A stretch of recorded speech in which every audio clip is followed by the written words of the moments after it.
YouTube. This is Acid Root. So I'm going to review the Underworld Rise of the Lycans soundtrack. Now, this came out in very early 2009 and is basically the third Underworld movie. And like usually these movies star Kate Beckinsale, but apparently she wasn't in much of this one because it was a prequel to the first movie Underworld from 2003, so she showed up at the end. But something that I enjoy about these Underworld movies, I've seen the first one a while back, but I kind of want to say that these Underworld movies have a lot of good electronic and kind of gothic music on their soundtracks. So I wanted to cover one of these, and this is probably the first one that I've done for this, but I think I'm going to start doing this a little bit more, getting some more movie soundtracks out there to kind of showcase some good taste in like music in terms of movie soundtracks and some extra songs that you may not be able to find anywhere else. It definitely kicks a lot of ass, and it has a lot of good positive kind of traits about it that make it worth doing. So the unfortunate thing though about this soundtrack is just the fact that because it doesn't have any singles, this review is probably going to be briefer just because I have to kind of digest most of this just kind of on my own accord. And there's really, I mean, there's somewhat information about this project, but not enough to the point where I could learn about it and kind of figure out what was like the wherewithal with how this project went together. There's not many artists I really know on this project. I mean, as of recently, I know about William Control, and I know about AFI, Comba Christ, Deftones, and that's basically about it. I mean, some of these guys like Black Audio and Genghis Tron and Perry Farrell from Jane's Addiction, I kind of feel like a lot of these folks I didn't quite know as wholesomely, but they don't really have like a flagship banner artists on here who can anchor this project with a single. Now, I'm talking like I'm going to give this project a bad score. It's going to get a pretty rave review, but it's just kind of the concept that it is kind of in the trenches and not quite as commercial as what it might seem. I mean, this definitely has a lot of glossy gothic music in a lot of ways and electronic kind of techno rave type stuff, but none of it really is anchored by anything that's going to be like 8 Mile Status or like Friday with Ice Cube movie status, something that you're going to hear on the radio, just cruising in your car, something like that. A lot of it is pretty underground. So that's something to know going in. But, so yeah, I'm just going to list some of my favorites on here. It's just the easier thing. I'll go ahead, first off, before I do that, I'll go ahead and list the songs that I recommend to you out of 16. So out of 16, there were only 4 songs I didn't recommend, and those 4 were just Over and Out, Underneath the Stars, Two Birds, One Stone, and Let's Burn. Now, some of these, like Over and Out and Underneath the Stars, kind of had like a more, like these were not like techno and kind of electronic, and they just kind of seemed like they were trying to be like makeshift, kind of just got off work and kind of more getting a breath of fresh air kind of vibe about it, where it's like 4:30 p.m. just got off work type vibe, but it didn't really fit the Underworld type soundtrack, considering it just didn't make sense for those to kind of be on there. I would have almost, I know that it wanted some brevity and some extra stuff on there, but it didn't quite have the access as far as trying to do that. And I feel like Two Birds One Stone kind of did that also. Yeah, Two Birds, One Stone kind of was the odd punk number on here. I mean, this album didn't really come off to me as much of a punk project, but they at least tried with the Drop Dead Gorgeous song, but it just felt like the most awkward song on here, and it just, kind of stuck out like a sore thumb because it didn't match the aesthetic. And then Let's Burn was, I mean, this had good intentions by trying to be kind of like an electronic, kind of more techno type song, but the amalgamation of how it worked out just was not up my alley in terms of what I would have liked from it. So, but to talk about some of the songs I did enjoy, there were 12 out of 16 that I really enjoyed, and my 5 or 6 of my favorites I'll go ahead and list. So to me, the best song on here was the best song on here was the William Control bonus track Death Club. Now, a few weeks ago, I reviewed William Control's Hate Culture, which this Death Club song is a product of that session from Hate Culture. It's a song that didn't make the cut for the album, but William Control still held on to the song. They made a Wes Borland from Limp Bizkit and Reinholder, who did a lot of songs on this album, as remixes. They did a remix to Death Club, so unfortunately the Death Club original is nowhere to be found, but this remix is really kick-ass. I mean, this has a great kind of hazy and just kind of tilted kind of twilight kind of atmosphere in it. And this is definitely a song that I wish would have been on William Control's Hate Culture, just because to me this could have been a single. I mean, I think apart from like the William Control single, The Beautiful Loser, that came out back then, I would definitely have to say that this could have been a 1-2 punch that would have given the William Control project the extra boost it needed. And I definitely feel like that would have worked extremely well. William Control just did it so effortlessly. It's just so it oozes just like quality in just terms of making me not only like this song but kind of wish that it would have been on Hate Culture, and just there would have been more songs like it. I mean, there are more songs like it, but this is just an easy kind of it's just an easy kind of swaggering kind of song that just has like a lot of emphasis. So that's kind of the thing.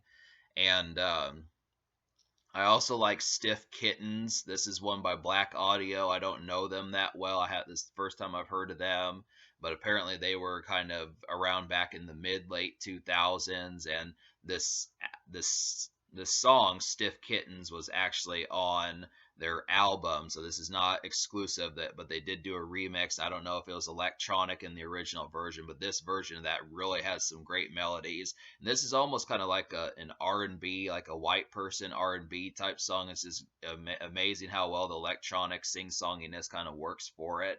Easy kind of club song. I mean, this to me could be a club song, not just a techno or a rave song, but this could be like a standard VIP kind of club song where you're just getting like shots of Smirnoff and shots of like Hennessy and that type of stuff. It just works extremely well.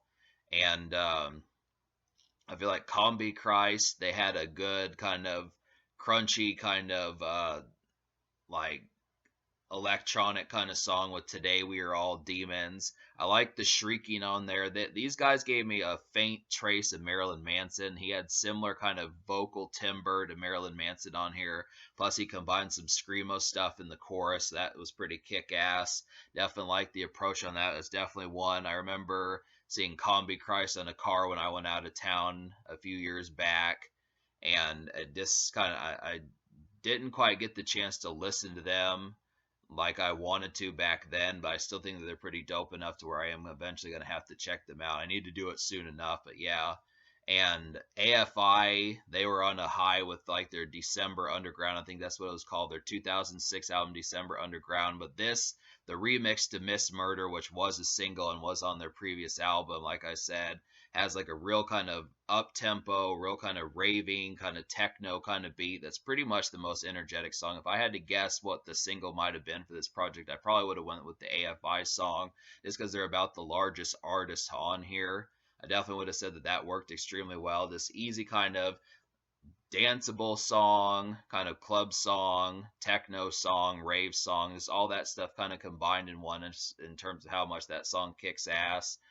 Like it's been a while since I've listened to Deftones, but I forgot about their kind of sprawling stuff that they did on records like White Pony. I definitely kind of forgot about. I mean, Hole in the Earth. This has like a real kind of hazy and just sprawling and just kind of dissonant vibe about it. Feels perfect for streaming services like Spotify and Tidal and that type stuff. And it just really has like the complete most dissonant kind of like I forget like distortion. That's it. Really has some great distortion on there that just really kicks ass. And there's another couple records that do that, like Thrice, and then like also which one is that? I want to say like Pussifer does that kind of also. So it's just kind of Genghis Tron does. So there's just some kind of distorted kind of records on here that work extremely well. I think Deftones did it the best. And then what else? I think that about covers my favorites on here. I think I talked about Today We're All Demons, Death Club, Miss Murder, Hole in the Earth. Oh yeah, TikTok Tomorrow. So that's another one. So this one is kind of like similar. Like the chorus in TikTok Tomorrow by From First to Last kind of has like a particular vibe that reminds me of like 303, LMFAO, and Cobra Starship. It just sounds like early 2010s kind of hooky kind of pop electronic music that you would have heard around 2010, 2011, and maybe traces of 2009. But I definitely kind of feel like it was interesting just as far back as like basically this record was made in 2008. So it's pretty good for them to have had those kind of sing-songy kind of LMFAO type vibes back in 2008. So that's pretty good for that. I think 303 was around. Yeah, 303 was around back in 2008. So they were kind of introducing that sort of stuff. People like Kesha and LMFAO hadn't quite entirely blown up just yet, but it was in the pitches of happening. So it's pretty cool to kind of get that one. It's probably another one that's more different than most of the songs on here, but I still think it's pretty good just in terms of being like a glossy, kind of just got off work single. Just perfect to go to the bar, go out and have a time with your coworkers and friends and that type of stuff, and romantic interest and that type of stuff. It just works as like easily kind of a bar song, sports bar song, uh, light dance club songs, that type of stuff for an easygoing nightlife. So I feel like this record has its indoor records and its outdoor records, and that's kind of the concept. Is just the perfect blend of being able to get a lot of these. Where I feel like songs like "Today We Are All Demons," "Stiff Kittens," "Miss Murder," "Death Club," "Nasty Little Perv," and TikTok Tomorrow have a lot more of an outgoing setting. But then you have like the ones like Board Up the House, Broken Lungs, and Hole in the Earth that kind of have more of like a just kind of more at the house, just kind of letting it stream and like just letting it stream in like Spotify, kind of having those type vibes. This kind of more house party type stuff, DJ kind of cutting records. Just places where it just would have a more lazy energy, but the energy is just kept the whole way through. I think that's just kind of the concept about it, is just being able to say the energy is kept the whole way through. This has a lot of outgoingness, even if AFI and Deftones are probably the biggest names on here. I still would have to say that most of the energy, you have to kind of sift through it to be able to find the ones that are like the most identifiable, but there is plenty to go around. That's just kind of the concept. There's plenty of outgoing moments, ingoing moments, and just overall high octane energy, especially in an electronic sense, that just kind of works. I mean, most of these records are electronic. There's not, I mean, it has traces of industrial metal on there, and a couple just got off work songs, like I mentioned, like Over and Out and Underneath the Stars, if you need something that's not quite as hazy. But for the most part, kind of losing my train of thought. It does have a lot of this selections as far as like this is a weekend album, I would definitely say, and it does have a lot of moments just for social and those kind of vibes. So it's just kind of the question. It is an underground social project, but supposing you are willing to take the plunge with some of these folks that you may not know that well, it's rewarding if you do. That's kind of the concept. So me liking the 12 songs out of 16 that I mentioned, I'm gonna give this record a 9.5 out of 10. If I would have liked just one more song, I would have given it a 10. And the whole thing about it is another reason why I didn't give it a 10 is just because there was no single. And I feel like I definitely think the William Control song probably could have worked as like a single, but I was really surprised that they didn't try to give like this record like an exclusive. They did a lot of remixes. The Reinholder dude did a great job, and so did Wes Borland from Limp Bizkit.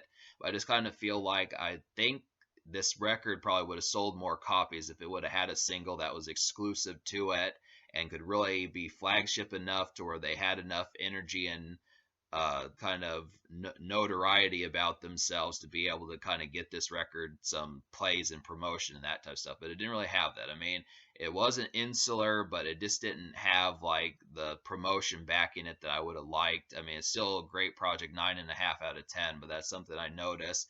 I don't know if this record went platinum or even gold in some cases. That's just kind of the concept, but it seems, I mean, it would suck for the budget on this project to be wasted if no one really terribly knows about it. So that's just kind of the thing. But the social score, I will definitely give a 10 because there's just how many good cuts on here. If you know enough of these folks and are willing to take the plunge, there's plenty to kind of be able to talk about in terms of being able to do that. So there is a lot of fun moments.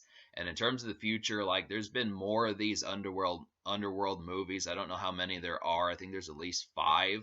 But I think it's been a while. I don't know if Kate Beckinsale is going to do like 20 more of these movies, but just to kind of say that this is a good one and this is a pretty solitary, this is definitely an excellent vibe to be able to pick up and just find some really kind of low key, kind of electronic and rave type numbers.